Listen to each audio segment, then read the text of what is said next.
Donc on se retrouve sur un de backlinks, c'est comme le site le laisse présager, il va vous donner une idée de combien de backlinks pour se positionner en première page de Google. Donc j'ai tout simplement rentré un mot-clé d'un produit là pour changer.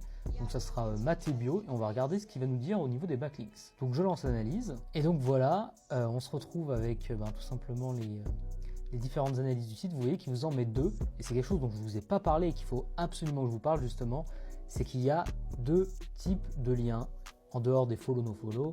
Il y a les liens qui vont pointer vers une page spécifique et les liens qui vont pointer vers un domaine.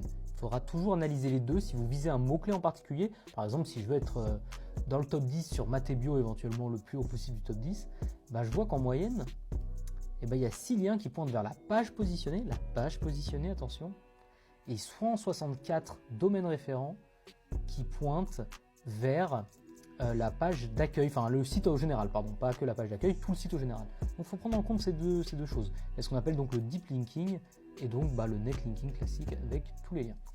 Et donc là vous voyez tout simplement l'analyse détaillée, vous voyez que par exemple ce site là, il a 0 lien vers sa page, mais il en a, 0 RD, attention pardon, vers sa page, mais il en a 164 vers son domaine. Et donc vous voyez que d'ailleurs là on voit que voilà, il y a Amazon par exemple. Bon, Amazon ils ont beaucoup de domaines référents vers leur site évidemment, je pense qu'il y en a même plus que ça. Et vous voyez qu'ils sont que 12e sur cette thématique. Et donc, vous regardez tout ça et vous avez une première idée sur votre thématique de combien de domaines référents il faudrait faire vers votre site